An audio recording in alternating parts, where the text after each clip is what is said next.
الحمد لله نحمده ونستعينه ونستغفره ونؤمن به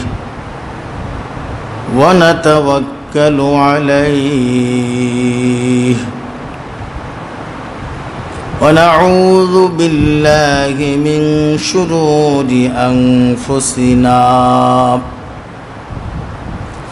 ومن سيئات أعمالنا من يهده الله فلا مضل له ومن يضلله فلا هادي له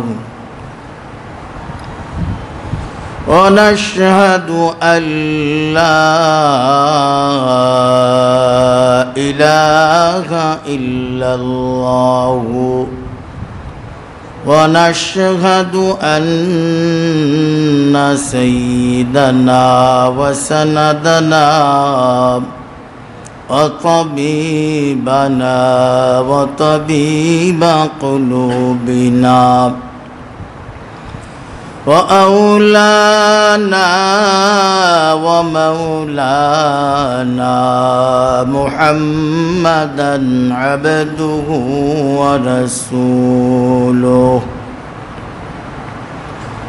أما بعد قال الله سبحانه وتعالى أعوذ بالله من الشيطان الرجيم بسم الله الرحمن الرحيم إن الله يأمر بالعدل والإحسان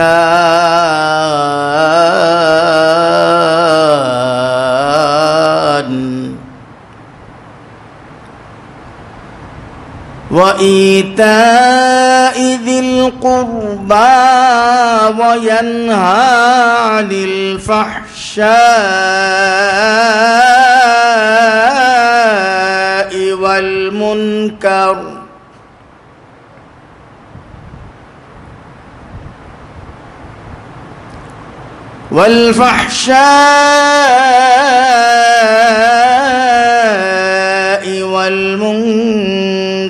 والبغي